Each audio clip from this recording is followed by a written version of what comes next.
my Microsoft clock here on my Surface is telling me that it is 5 o'clock, and so we're going to get started with tonight's webinar here. We're going to talk a little bit more specifically about the Monroe Virtual Learning Academy. I have a lot of people here in support of this discussion who have been working behind the scenes in identifying the products and the processes and all of the things that are going along with this shift of adding a 100% online program to the options that families have for their students here in the Monroe School District during this global pandemic. We hope that your questions are answered. I'm going to go through the agenda here in a second, but first we're going to do introductions.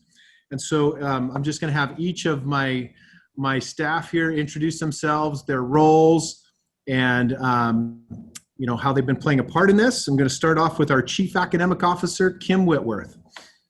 Thank you, Dr. Blasco. Welcome back, everybody. We're so glad that you're here. We want to make sure that we're answering your questions and reassuring you that we have some really great things in store for students this coming year. My job has been to work with a great team of people to come up with the best plan, with the best schedule, with the best content and curriculum. And I think we've done a pretty good job. And so we're excited to share that with you today. Thank you. Good evening, everybody. My name is David Peritor. I'm the Chief Student Services Officer, and I support students on IEPs as well as Section 504 plans. So my piece of this is to discuss how students who choose this option will have their IEPs or Section 504 plans and those needs addressed through the process.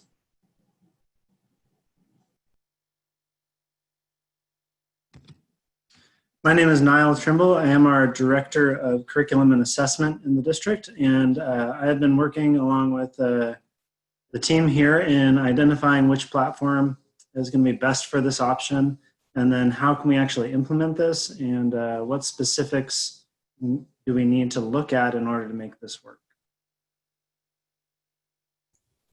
Good evening. My name is Jennifer Murphy, and I am an assistant principal on special assignment at the district, and I will be overseeing and partnering with our families K-5 or elementary at the Monroe Virtual Learning Academy. Hello, my name is Blake Baird. I am the associate principal of alternative pathways for the Monroe School District. And in addition to overseeing Leaders in Learning Alternative High School, I will also be overseeing grades 6 through 12 or secondary for the Monroe Virtual Learning Academy. Good evening. My name is Deanne Hermes, and I'm the Director of Digital Learning for Monroe School District.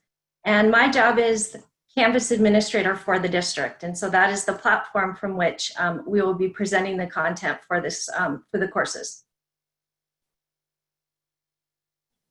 And as you can see, we have our communications team, Aaron Zaccarda, Tamara Krejci. They are keeping track of questions. I would suggest that as you might want to hold on to your questions. I know that you probably, if you're here, you probably have questions. And so as we roll through the agenda, potentially your questions could be asked. If we get to a section at the end of that section, your question wasn't answered, if you could provide that question at that time. They're going to be culling those. We're going to leave about 20 minutes at the end for those.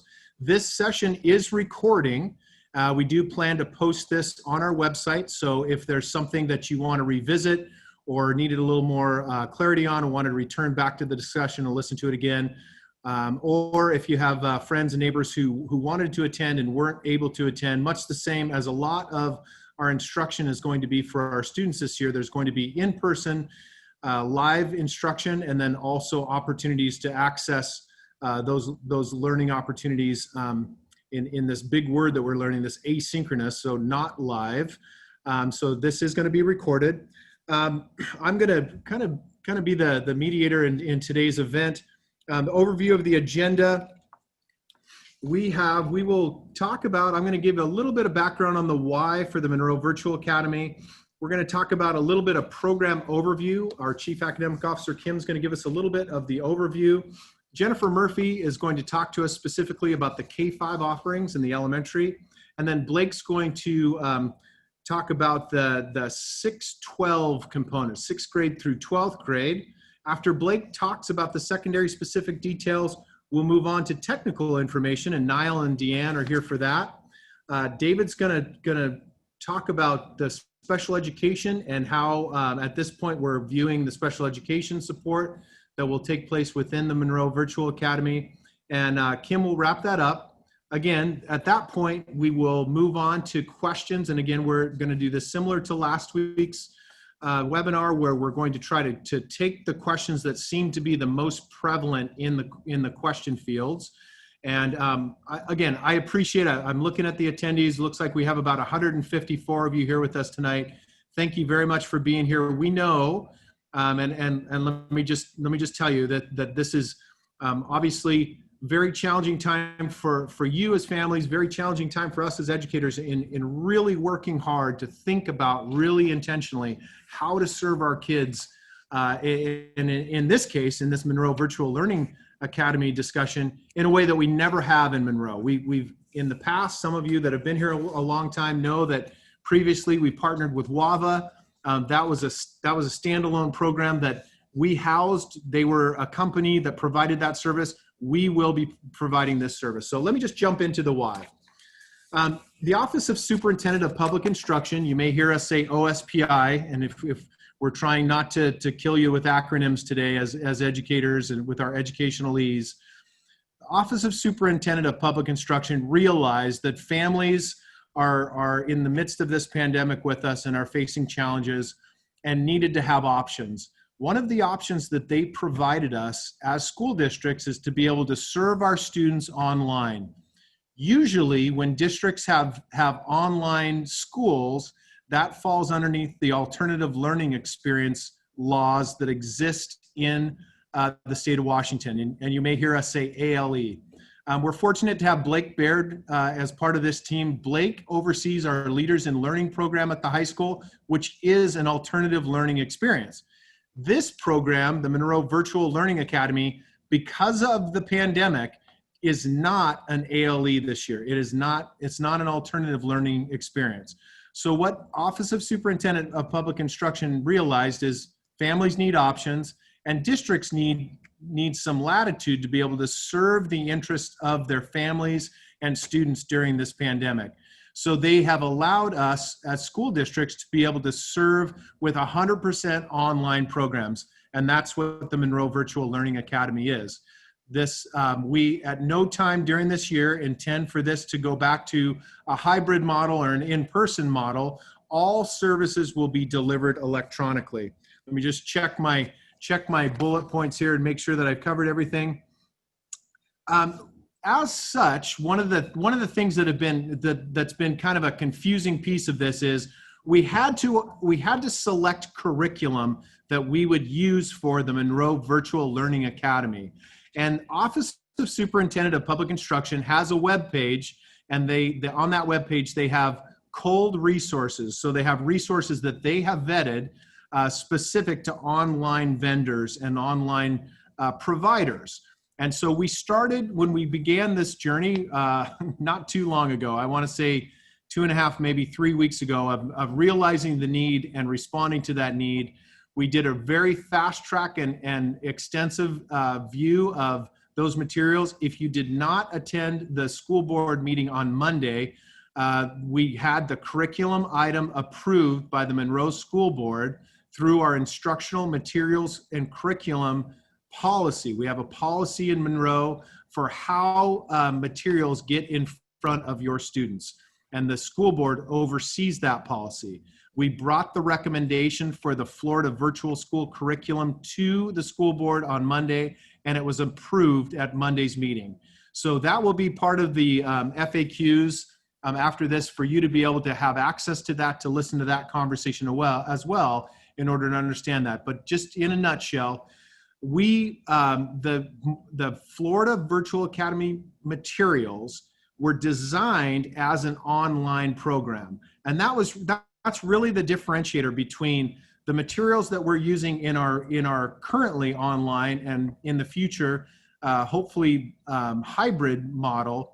Those are adaptations of our existing, what we call our guaranteed and viable curriculum. So the materials that we use at our elementary schools, at our middle schools, at our high schools, The program that's happening at our schools is an adaptation of the existing materials to be delivered on an online platform to start with because of the health circumstances we're in, eventually in a hybrid model, and very much hopefully, if numbers continue and the health situation allows, for us to go back to what we all hope to go back to, a little sense of normal and be able to deliver those materials in the classroom the way they're designed. Again, the materials that we've selected are from the beginning designed to be in an online environment.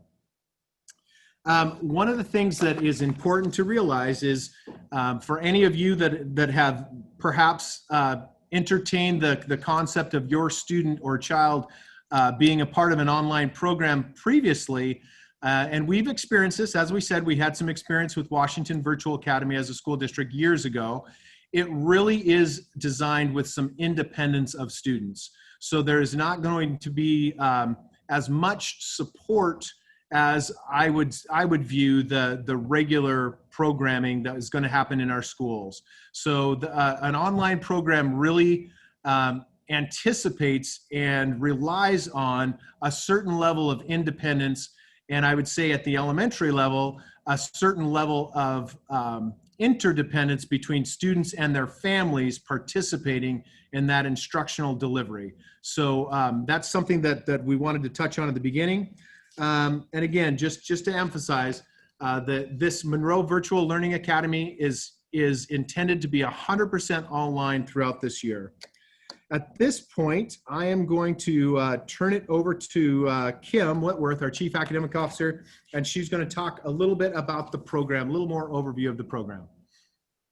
So first, I just want to know that whatever online learning and teaching happens, we know that it's not the same. It's not as supported. It's probably not as intellectually stimulating. It's not as social, emotional, uplifting as when you're in person with your peers and when you're in person with your teacher. With that said, we wanted to choose something that would still have a really good quality content available to it, would be taught by our teachers and taught on our platform, which is Canvas. And many of you had a lot of experience with Canvas in the spring, right before we left for summer break. So the question is, why Florida virtual school curriculum? And we said that after the board meeting, we probably were not going to use the word Florida again. So hopefully this is the last time we're going to use the word Florida. I'm going to share my screen and go, Keith, could you please let me share my screen? We're going to go through a list of just kind of an at a glance. What is the distance learning versus the Monroe Virtual Learning Academy? What are some of the things that are the same? And what are some of the things that are different? And we have a really great at a glance document that I believe if it hasn't been posted on our website, will be posted soon. But I want to be able to share my screen and then walk you through some of that. And there it is. So, distance, hybrid, and in-person. So first, the distance learning is what we're going to start the year off. And once our numbers in the Snohomish County get to a place where we can start bringing kids in, we have a hybrid model that we work through with our Start of Schools committee, where we're gonna try to start bringing kids back kindergarten and first grade, hopefully, back 4 times a week. Then our upper elementary and our middle school and high schools will be on an A-B schedule, where they're 2 days a week in person, and then they're 2 days a week learning at home with some of the lessons and doing some pre-recorded learning and some practice. So students will begin the year at a distance, which is what I just talked about, and back to the classroom at their home school when it's safe to do so. We have some families we know who will have health issues or real concerns about their safety. And this is the reason we chose to start the Monroe Virtual Learning Academy. We want to make sure that we're continuing to have those connections with our students and with our families. We want to make sure that we're offering them something that not only will they continue to learn, but they're going to continue to be safe and feel safe. So students will learn from home for the entire 2020-2021 school year. We know that there's going to be some challenges with this. We anticipate that there's going to be some families who at some point say, you know what, my student is really missing their classmates. They're really missing that in person with their teacher. They're really missing the time that they spend in their school. And we're going to go back to the hybrid. And at a semester, we're going to be able to work with families to try to make those changes. It's not an ideal situation as we try to balance kids and classes and teachers, but please know that we're going to do the best that we can to make sure that we're providing the best service for our students. In the distance, hybrid, and in-person model, we have students who are in classes with students in their grade from their home school. In the academy, in the virtual learning academy, students are going to be grouped with other students from across the district, not necessarily in their grade. We might have kids who are kindergarten, maybe first and second grade. It just depends on how many kids we have. If we have 3 first graders, we know that we're going to have a class that maybe has first graders and second graders. So those are kind of what we call split classes. And so it might be that they're in a class with students from other buildings as well as from other grades, and they may not necessarily be with kids and teachers from their home school. In the distance, hybrid, in-person model, classes are taught by teachers from the student's home school. So if you go to Maltby Elementary, then you're going to have your teachers who are Maltby Elementary teachers, and you will be in classes with students from Maltby Elementary. In the virtual academy, classes are taught by Monroe teachers, but not necessarily teachers from the student's home school. So in the hybrid model, classes will follow a set daily schedule, which includes a mix of work on and off the computer and available on the website. In the virtual academy, classes will follow a set daily schedule, which includes a mix of work on and off the computer. We're going to try to match the daily schedule to what the elementary or the middle or the high school schedule looks like, so that teachers and students will still experience that same schedule that they would in a typical school day. In our hybrid model, students will use Canvas as the learning platform to submit schoolwork. The same will be happening in the virtual academy, and this is why we chose the Florida Virtual School Curriculum. In the hybrid model, curriculum used will be the current board-approved district curriculum options adopted for online learning. So what we've done is we've taken our adopted curriculum and we are modifying it to make sure that it's available for online learning. In the online learning platform, we're going to be using the Florida Virtual School. And the reason we did that is because we will have teachers who might be teaching in a grade level that they're not used to teaching. And what this curriculum does is it provides a really great set of content where teachers will then be able to use that for student learning and then be able to work on responding to student needs based on how kids are performing. In our hybrid model, high school students will be taking 4 classes per semester, each class worth 1 credit for a total of 8 credits per year. We're going to run our virtual academy on the same model. So for 1 semester, kids will be taking 4 classes. Then the next semester, they'll be taking another 4 classes. So that's a total of 8 credits per year for both of our models.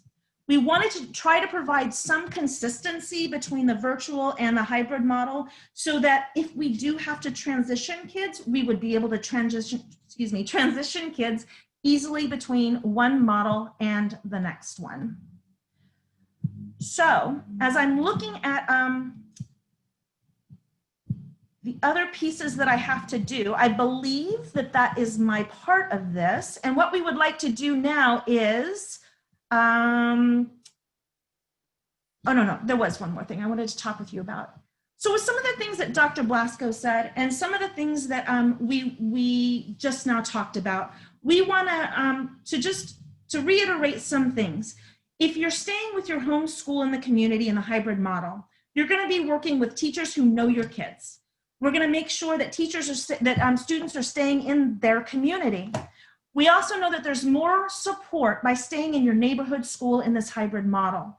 We are also prepared to really serve students' academic and social emotional needs this way because of some of these connections and relationships that are already developed.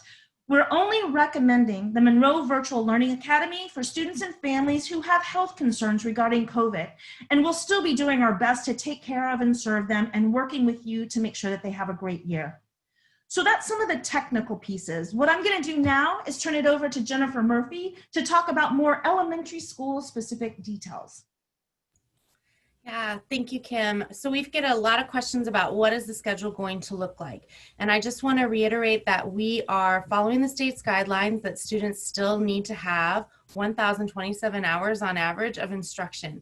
And so that means that they're going to be engaged in about 6 hours of instruction each day. Now that'll be a mix of online learning, some videos and content that's prepared by the curriculum. It will also be about 30 minutes each day at a minimum that they will be engaging with the teacher, offering them feedback, coaching, assessment, and there will be times for offline learning that might be like following up with writing or doing some math problems, or it might be reading. And then we would also see some time for students to engage in physical activity, social emotional learning, and choice activities similar to what's being offered on the elementary schedule. In general, students will do about 3 to 5 hours per course per week. So at the elementary level, that would be language arts, that's reading and writing, math, science, and social studies. And so in each of those areas, students would have 3 to 5 hours per week of work and 2 to 4 assignments that would go along with that. And then the rest of their day would be the other electives, choice activities, physical engagement, and then social emotional learning, and some time for teacher access. I want to reiterate that students will be in a class with students from across the district, not necessarily from their home school, and that the teacher may or may not be from your child's home school in the Monroe Virtual Learning Academy, but it will be a Monroe School District teacher. I've gotten some phone calls from parents that are asking, you know, what's the level of support really? I work 12 hours a day. I'm not sure that I can do a 6-hour schedule. And what I will say to you here, and what I've said to parents on the phone, is that if you're looking for more support, what you really want to do is stick with the traditional model. That's a model that's well supported. The teachers have the ability to flexibly meet your needs. We have the services of our school counselors and our behavioral health team.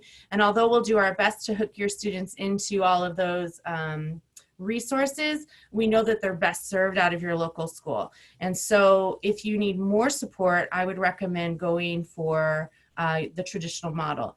That being said, if you choose to do the Monroe Virtual Learning Academy, understand that there is a parent component, and that you will be helping to support your child and monitor their progress alongside the teacher, and that's part of how it works at the virtual level.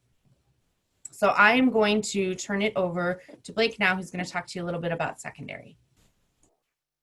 All right, hello everyone. The most common question that I've been getting as the guy heading up secondary from Monroe Virtual Learning Academy is, what does the daily schedule look like? And Kim talked about it at the high school level a little bit already, that students will be taking 4 courses at a time to try and minimize the total number of things that students are juggling, effectively completing a year's worth of content for each course within a semester, so that over the course of the year, students are still earning the full 8.0 credits possible. Talk a little bit more about high school in a minute, but I want to take just a moment to address middle school, which hasn't gotten quite as much airtime just yet. At the middle level, students will be having, to use Dr. Blasco's term, synchronous learning, or maybe a little bit more accessible term, live back and forth communication, Zoom, similar to what we're doing right now for those of you that are watching live, between 8:30 and 11:50 every day. And they're still taking their full 6 classes per term, but they're breaking it up on alternating days. So they'll take 3 of their classes on a Monday, the other 3 Tuesday, back to the original 3 on Wednesday, and then the second set of 3 on Thursday. In addition to that live back and forth video conferencing time, students will also have independent work time and some flexible access time to get a hold of teachers or get support in a little bit more one-on-one setting throughout the rest of their day or on some of their own time. At all levels, 6 through 12, in addition to that live time, there will be what Dr. Blasco called the asynchronous time. For those of you watching this recording at home later, that's what you're doing right now. You're getting to it when you can get to it as opposed to when it's happening live. And a lot of the instruction will be taking place through that asynchronous model, or through that watching the pre-recorded stuff model. At the high school level, what this will often look like is anywhere from a 2 to a 10-minute video in a class showing here's the core learning for that day, the explicit new instruction. And then there will be time for that live back and forth to get additional support, coaching, help, application to the real world. That question that I'm sure many of you often asked, I know I certainly did in school, when am I ever going to use this in real life? Which is a question that all of our teachers should be able to answer at any given time. And that's an opportunity to get that support, as well as to connect with classmates and peers and get support of just being a human. These are some confusing times to be alive, much less being in that secondary school adolescent stage. And so getting that support from teachers. Coming back to high school. Another question that I get pretty frequently is what happens if I want more than 4 credit-bearing classes each semester, or I need more than 8 credits in a year? Either you're a student who's in the situation that maybe you're behind in credits and you need to catch up to graduate on time, or you're perfectly caught up and you want to accelerate and get out of high school in 3 years or 3.5 years. Running leaders every year, I have some students that graduate at the 3-year mark. I have students that graduate at the 7-year mark. All of y'all are graduates. Want to celebrate all of that. If you want more than those 8 credits a year, however, that's not something that we can support exclusively in Monroe Virtual Learning Academy. As Jennifer alluded to, Monroe Virtual is really tailored to if you are not able to get into school for health reasons or to feel safe once we come back in person, then that's for you. If you're wanting to accelerate due to credits, I would encourage you, if you're going to be doing Monroe Virtual Learning Academy, to dual enroll between Monroe Virtual and Leaders in Learning. Through Leaders in Learning, we can get you some contract-based classes on top of those 8 base credits. We take that on a case-by-case basis, and we would hold off on doing that until we knew that you really had a good flow going with Monroe Virtual. We don't want to set students up to be in a position that they're overwhelmed. But once you get a good flow going, if you want to take on a couple additional classes, you can apply at Leaders. If you're willing to accelerate content-wise, maybe you're a freshman really wanting to take calculus, I would encourage you, instead of going Monroe Virtual, again, that's sort of our, if you can't come to school physically due to COVID model, that would be a situation where you'd want to apply to Monroe High School. And they could help address accelerating you in terms of content. So stay in the middle of the course, can't come in person, Monroe Virtual. Want to accelerate credit-wise, Monroe Virtual and or Leaders. Want to accelerate content-wise, Monroe High School. I do want to also, part and parcel to that, mention that not all of the courses that are offered at Monroe High School and Leaders in Learning High School will be offered through this model. We've purchased adequate material to get you from 0 to graduation. We have that covered, but if there's some very particular class that you're really wanting, really excited about, culinary class is particularly popular over at MHS, that's not something we're necessarily going to be able to offer through Monroe Virtual. A couple of other questions. Common question that I've gotten quite a few times. I'm a senior, I'm in my final year, I want to do Monroe Virtual. I'm not feeling ready to come back to MHS at any time during the 2021 school year. Can I still get a Leaders diploma, or can I still get an MHS diploma? Yes, absolutely. If you're a graduate completing all graduation requirements, both credit and non-credit bearing, yes, you absolutely get a diploma. Don't stress out about that. We will make sure that you're taken care of there. I also want to call out, again, just really explicitly, that while the Monroe Virtual Learning Academy is going to be an awesome program for those that need it, as my colleagues have stated, the biggest bucket of support present is going to be at whatever your residence school or school pre-COVID would have been, whether it's Monroe High, Hidden River, Park Place, Leaders in Learning, Sky Valley, if we're talking secondary, or any of our elementary programs. These are the robust programs that know your kids, that have been set up and running for years, and can give you a ton of support, be it academic, social, emotional, what have you. But if you need Monroe Virtual Learning Academy, it is going to be a robust option that's absolutely going to get you taken care of. One last sort of nitpicky point that came to my attention relatively recently. High school students, freshman, sophomore, junior, senior, super senior. If you have aspirations of competing in collegiate athletics, please know that it is our current understanding that the Monroe Virtual Learning Academy courses will not be accepted by NCAA for eligibility for collegiate athletics. So if you have aspirations of playing college football or being on the college dressage team, college cheer, you want to go MHS, to make sure you've got that NCAA approval. And I believe that is what I have pre-questions anyway for the secondary level. We've got some technical information for you from Niall Trimble and Deanne Hermes.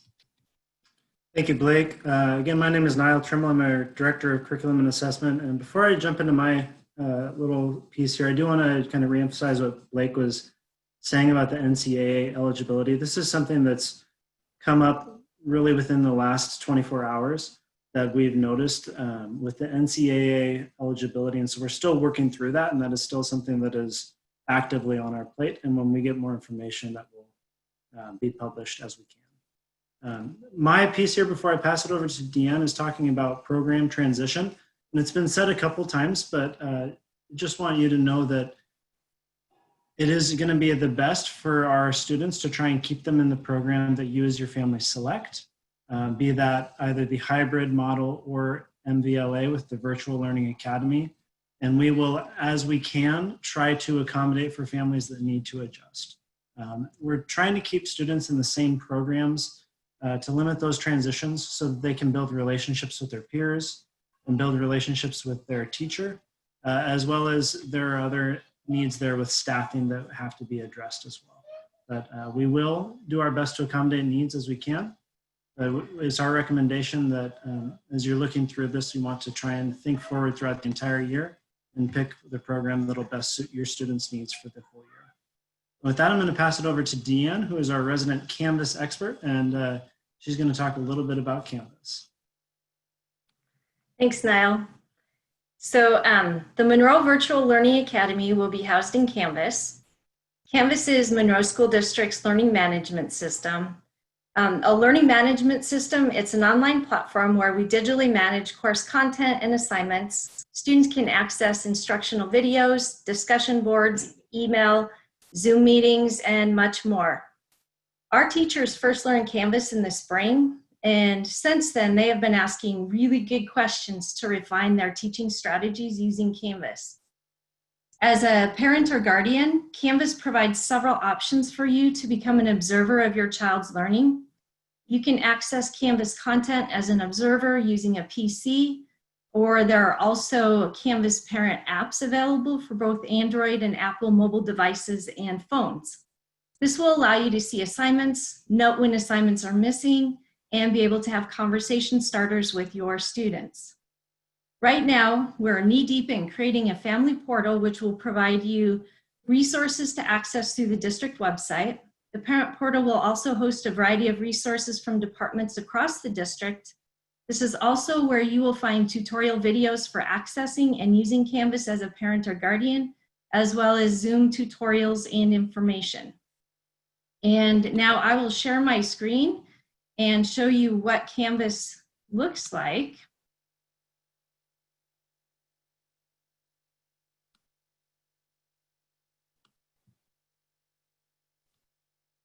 So this is a sample of Canvas, and this is a dashboard that students, as soon as they access Canvas, they will have tiles, and these tiles each represent a course.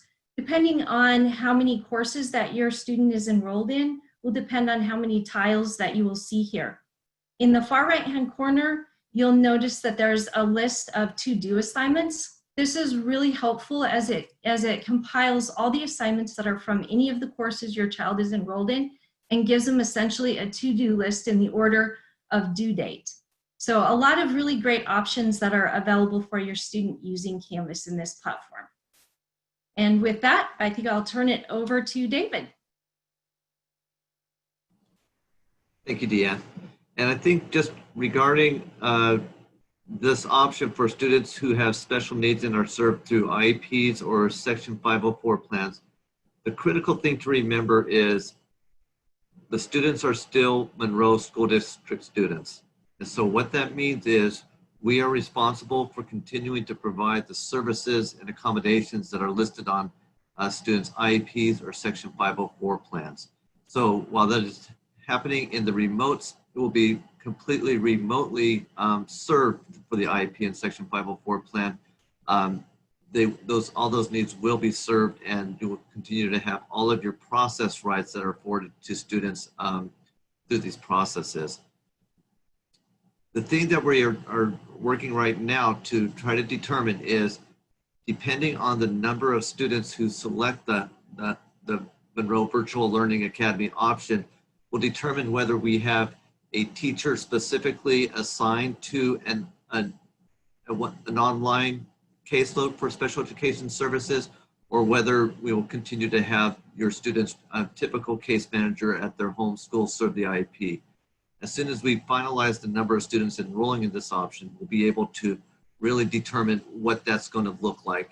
And then that case manager will be contacting you to let you know what those services and will look like. And so I think the thing also important to realize is, for those accommodations that are on Section 504 plans and IEPs, while the accommodation may look different in the remote environment, basically the underlying purpose of those accommodations will continue to be addressed. So that will be something that we continue to develop. I did see a question in the question box where we were talking regarding if this meeting would discuss students that have difficulty accessing online learning and need in-person services.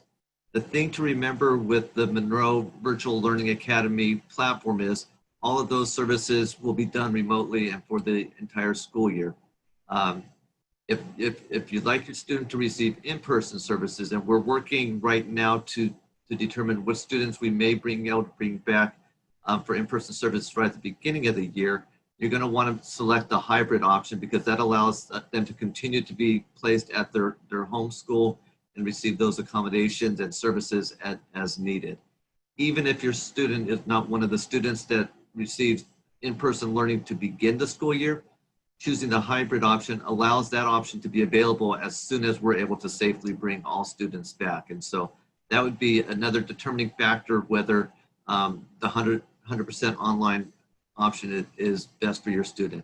If they really struggled accessing remotely during the spring closure, then I would say the online version is probably not going to be the best choice for you, and you're going to want to steer closer to that hybrid model where you have the continued connection with your case managers and specialists.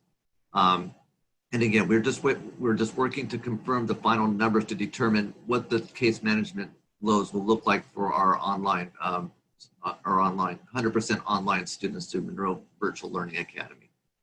That's all I had to share today. I'm going to hand it back to Kim, who's going to just wrap us up and then take us into the question and answer period. Thank you, David. So I just want to reiterate a few key points. First, we are committed to taking care of our students and families. We have worked over the spring and summer to learn how to provide a quality virtual teaching and learning experience for our students. We understand that some families, for personal reasons, will choose to engage in the virtual learning. And for that reason, our Monroe Virtual Academy will be a way for those families to still be engaged with Monroe School District and staff until they feel more comfortable returning to their home school.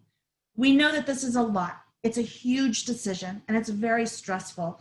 Please don't ever forget that your child's teachers and your child's leaders and the central office staff in the Monroe School District are committed to working with you to help you make the best choice possible and then to help you along the way. So you're not in this by yourself. It's time to respond to some questions, and Dr. Blasco is here to moderate.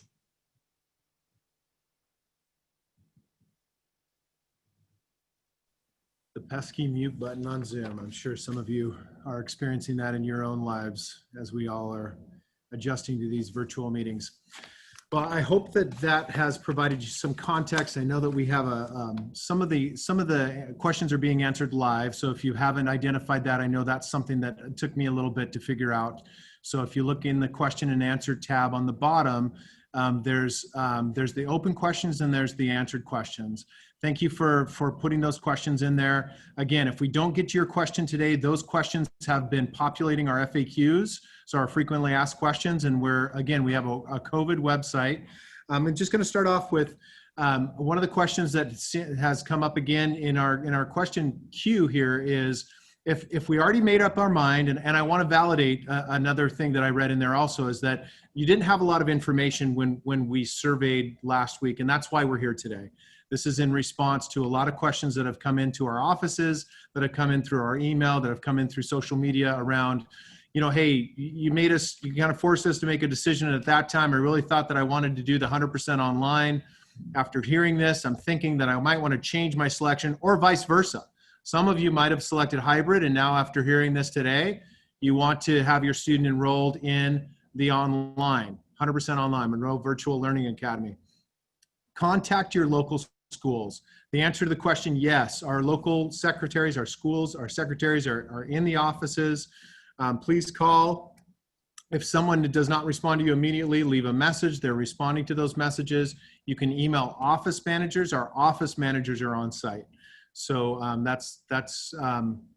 they are open by phone. If you need to meet with them in person, they're taking that by appointment. We have to do attestations. We're following all of the labor and industry rules now for being in locations together. So if there's something that you need to interact with them physically to actually go to the office, they can make an appointment for you. And again, it's really critically important for you to communicate those changes. If you're thinking that you picked the wrong thing and you want to change, if you could do that for us tomorrow, that would be fantastic. A lot of questions are, when are we getting our schedules? When are we going to know teachers? When all of that is precipitating on this information. All of that is based on the information that we're gathering now. Our schools have been contacting people who did not respond to the surveys. They've been reaching out to families who did not respond to the surveys, because that is seeding our information for staffing, for classes, for schedules moving forward. I think I've done that. So question 2.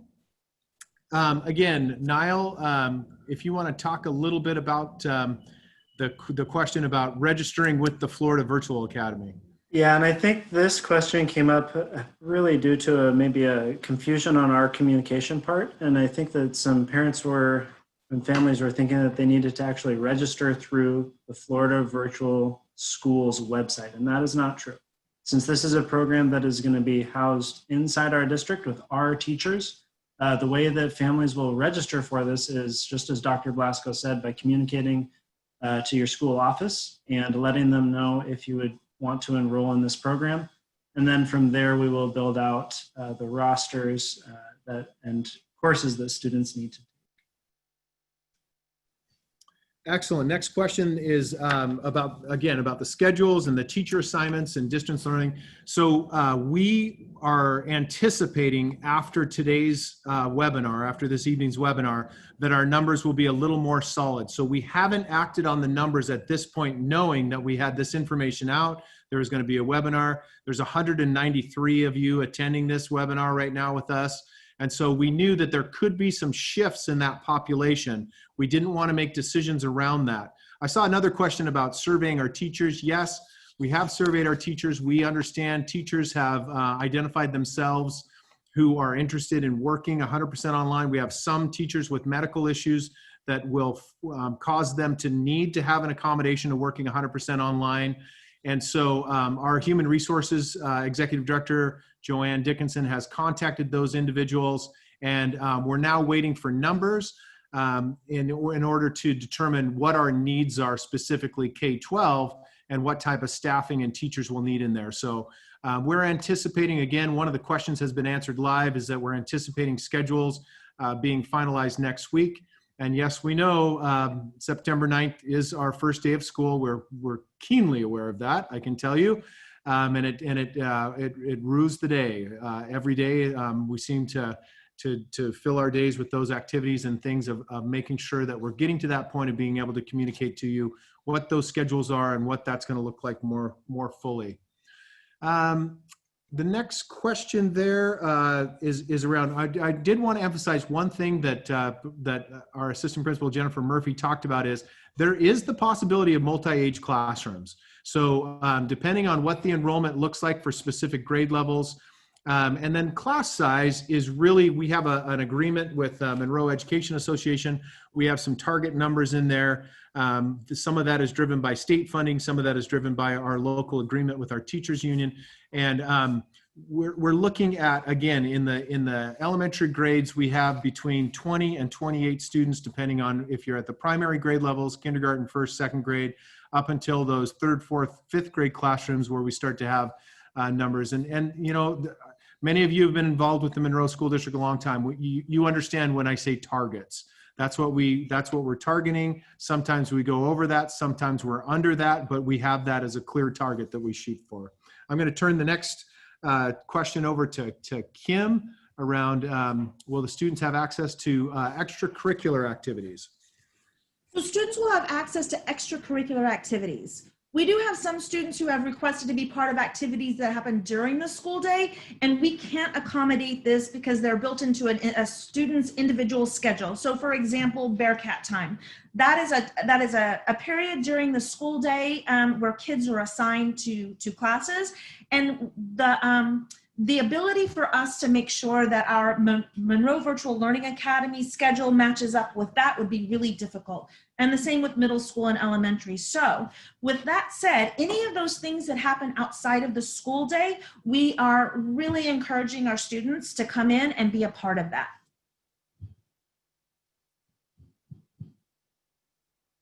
So one clarification that took place in the school board meeting on Monday. So for extracurricular activities, we have aligned ourselves with the Washington Interscholastic Athletics and Activities Association, another acronym, WIAA, and their recommendations about safety of starting, particularly sports. We've received guidance from WIAA around athletics. The school board on Monday made a decision that we will start formal or organized activities with our students when we get to phase 3. Those of you that are students of this game right now realize that the Department of Health has come out with a flow chart that we're using for our opening of schools, but the WIAA aligned themselves with the governor's phase programs. And so right now, it's arguable whether we're in phase 1 or phase 2 with 5 individuals. But the school board voted on Monday to approve activities, formal activities, structured activities beginning with our athletes at Washington State's phase 3. So that took place on Monday as well. And I'm looking, I think Blake and Niall, we have the registration question on virtual classes by the school for you. Yeah, the question that came through was, will our students be registered in the virtual classes by their school? Will it be the expected classes they were supposed to have if it wasn't for COVID? And as for electives, are there different choices in the virtual school because of accessibility, for example, robotics, PE, band, junior, ROTC? As Niall mentioned earlier, I think this question came in before he got to it. Students will be registered by the district for their courses. To begin this process, make sure to communicate with your home school's front office. As mentioned earlier, office managers are on site taking calls. Communicate with your school if you haven't already, to let them know that you're wanting to go Monroe Virtual. If you've changed your mind and want out of Monroe Virtual, by all means, communicate that as well, so that, as Dr. Blasco said, we can start to solidify our numbers and make some more solid plans. In terms of the courses students are enrolled in, these will be determined by students' grade, their learning needs, and where they're at in the graduation requirements in the case of high school students. Unfortunately, these will not necessarily be the same classes they were originally signed up for in their home schools. As I mentioned before, the variety of courses available in Monroe Virtual is less robust than at MHS or Leaders in Learning. If there is a particular class that you're really wanting at Monroe High or Leaders or Hidden River or Park Place, the best way to access those particular courses, specifically electives, is to attend those schools in the hybrid model. The next question that came in was about textbooks, and does the Monroe Virtual Learning Academy use textbooks, or is it entirely online? And while the curriculum is designed as an online program, there are some offline materials. Just like we would expect our elementary, middle, and high school students to come to school with school materials, there are also some curriculum materials like books or novels, or in some courses, textbooks, that are actual in-person hardback books or offline materials. And those are course by course dependent. So not every course has a textbook, and not every course is in need of extensive materials. And so those will be addressed, again, kind of what Blake was saying, depending on students' needs and graduation requirements and courses that they get registered for.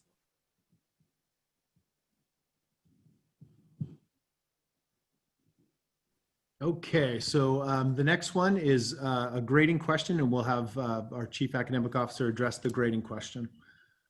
Yeah, so we have to keep remembering that our students in our Monroe Virtual Learning Academy are Monroe School District students. And so we're going to mirror the same grading practices and scales that we currently use. So for our secondary, middle school and high school, we're looking at still the 11-point grading system. And that's A, A minus, B plus, B, B minus, C plus, C, C minus, D plus, D, D minus, and then F. So that will still be the same.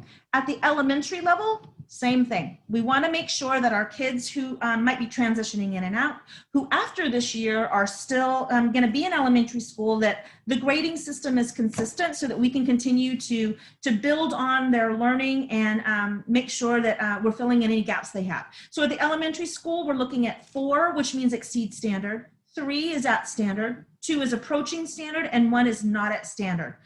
So the grading system that you've been used to all these years is going to be the same in the Monroe Virtual Learning Academy.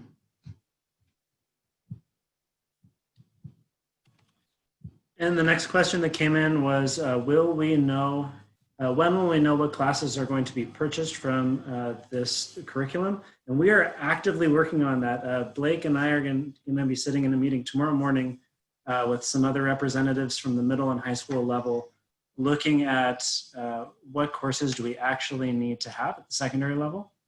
For our elementary students, it's a bit more clearly defined, and Jennifer can speak to this as well, but our core content areas at elementary are a bit more defined with math and English language arts and literacy and science and social studies. And so kindergarten through 5th grade is a little bit easier decision on that. Once we start getting into middle and high school, it's a bit more tailored of a decision based on student graduation requirements. But we will let you know as soon as we know. Again, we have a meeting tomorrow morning where we're hoping to finalize some of that information.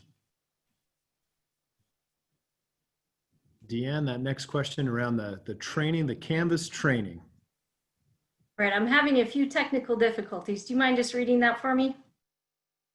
Yeah, no problem. It says we're talking about training around for parents. So parents are interested in the things that you talked about with access to an app. Will there be training opportunities for our parents to have a deeper understanding of Canvas? Absolutely. So we're putting together right now the family portal, and it's going to be a ton of resources from a lot of different departments, but there will be a special section dedicated just to Canvas. And how do you navigate your student through Canvas, but also how do you get the parent apps on either your Android or your Apple devices, and then how do you use that? I think one of the questions I've received in the past is, what if I have more than one child? You can absolutely add all of your students right into the app and be able to access all of the content that way. But we'll have written instructions as well as in-depth video tutorials available for parents. And that should be available within the next week or so. Excellent. We have time for just a couple more questions. I just wanted to add on a little bit to Deanne's answer there. So Canvas is not new to the school district.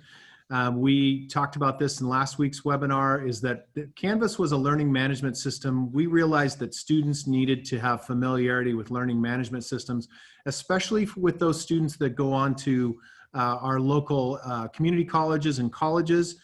For those of you that have had family friends or even your own children participate in Everett Community College, that's our most frequent community college. They are a Canvas learning management system, University of Washington, Western Washington. So the decision around Canvas happened about 4 or 5 years ago as a school system.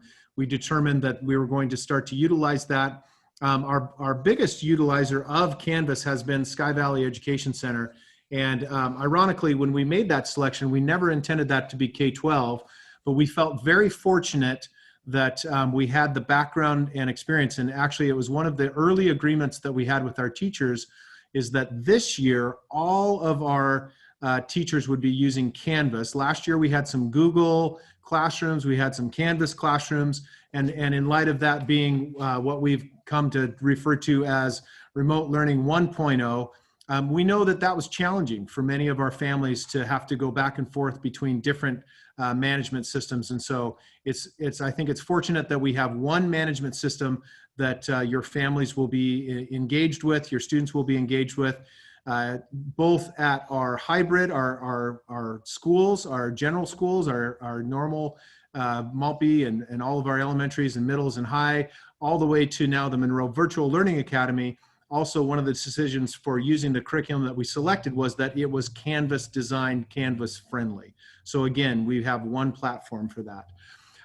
We have a lot of questions about working families. I've engaged in personal conversations, telephone calls with families that are really struggling with really working on how are we going to make this work. One thing I just want to comment on, both the Boys and Girls Club and the YMCA are registering students now for childcare. They have sliding scales. Their pricing has come out. They are interested in working with all families. Even if you feel that economically it's not something that's in your potential or possibility, I would encourage you to reach out. I am going to call them partners. There are other childcare facilities around the city. We have made it a commitment on our part as a school system to partner with these childcare facilities to ensure that they understand Canvas, that they understand the schedules, that they understand the pieces that might be problems.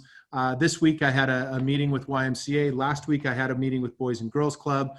I've met with churches who will be supporting students, and we're going to continue to do that. So that's one of the things that might not seem like it could be a possibility for you. But again, the YMCA and Boys and Girls Club, both of them, I would suggest contacting them. Even for 1 or 2 days of service, they want to be very flexible with that. Additionally, this question is about attendance. So if students aren't able to log in at the appropriate times, or maybe because mom's at work and wasn't there to ensure that that her child was able to log on in the time. I might be describing situations in my own household, and that, you have the conversation with your child and then you think everything's there, and then for whatever reason, something happens and they weren't able to log in on time. We just received and have been receiving from Office of Superintendent of Instruction, of Public Instruction, details and clarity around attendance. While it's absolutely certain we will do daily attendance, they are giving us flexibility in how we monitor daily attendance. One of the powerful aspects of the Canvas learning management system is that we can see when your child logs on to our learning management system. So there are tools on the back end that our teachers will be able to monitor when students are engaged in the activities, who was there. There's functionality in Zoom to be able to understand who was in the Zoom. So there's a lot of modalities that we will be monitoring students' attendance. In addition to that, we will be serving school food. At this point, the thinking is we will be serving at all 5 elementaries and our high school. And so we will also have access to our to the accounts, the lunch accounts. That is something that has changed this year, is that students who receive lunch, we will have to run that, I would say, the normal way, as if they were in the building, so that they will have to, it'll be associated with their student ID number, and we will have to keep track of which students. The FDA, the Food and Drug Administration in the United States, gave us a lot of purview in the spring for how we were able to serve meals. That is back to, I guess, again, normal restrictions or standards that we will have to uphold. And so lunches is another way that we will be able to monitor if students are engaged with our schools. So it doesn't, I guess, this Blake teased me a little bit about these big words, this synchronous and asynchronous, or live and not live. It will be, in addition to those opportunities when students log into the Zooms and the live sessions, there's going to be other ways that we're going to be able to monitor whether or not students are engaged in our schools. Let's see, I think, okay, so the last question there is about purchasing materials. And Kim, do you want me just to take that one? Do you want to cover that? You wanted me to take that one? I think we should tag team this one. Okay, so, So the question is, do parents have to purchase the textbooks and novels for the Monroe Virtual Learning Academy? And no, just like students would have materials provided for them in the hybrid or in-person classroom, we're going to work with families to provide these materials to students. So I think it's so important for everybody to remember that whether you're in the hybrid model or whether you're in the Monroe Virtual Learning Academy, you're still a Monroe student and you're still a Monroe family. And all of the benefits, whether it's high cap or special education or ELL or title services or LAP services, gen ed services, all of that stuff you're still going to have access to and you're still going to be a part of. So no, we're going to be taking care of you on that end as well. And with that answer, I'm looking at my clock. It's 6 o'clock on the nose. We appreciate all of your attendance. We appreciate your questions. Again, if your question wasn't answered, we are continually, the communications team is continually updating our frequently asked questions on the COVID page of our website. Again, if you have listened to this and you think that you need to change what your initial selection was, please contact your local school, your child's school that they attended last fall and were intending to attend this, or last spring and attended, or were intending to attend this fall, easy for me to say. And we will fix that. As your superintendent, I just want to ensure that you understand the thought, the care, the commitment that we have to meet the needs of your children in our school district. As I told the teachers this last week was our launch of our teacher training. I truly believe, having been the HR executive director and worked a lot in hiring, we have some of the best educators in the state of Washington here in Monroe School District. I know their hearts. I know how much they care for your children. Many of us view it as our sacred commitment, our sacred oath to you, that we care for your children when they're in our care as if they were our own children. And many of us hold that up in high regard as educators here in Monroe. We are very, very interested in hearing from you, working with you. I know there's a lot of unique situations, and we have continually, in our conversations with our administrators at our schools, we want to hear from you. We need to work with you. We want to be as flexible as we can in order to make this work. We know this is challenging. It's challenging for you as families. It's challenging for us as educators. But again, we're here in Monroe. Monroe has a long history of grit. My mother-in-law was a 1956 graduate of Monroe High School, and to hear her stories of what her family did to carve out a living here in the Valley, it's inspiring. I know many of those stories apply to you and your families, and we intend to get after it that way. We intend to ensure a quality educational experience for your children with the challenges that this global pandemic have presented to us. Again, thank you for being here. We appreciate your attendance. And look forward to the next time. I really look forward to the next time we get to see each other three-dimensionally and not on screens. Have a great evening. Thank you for being here with us.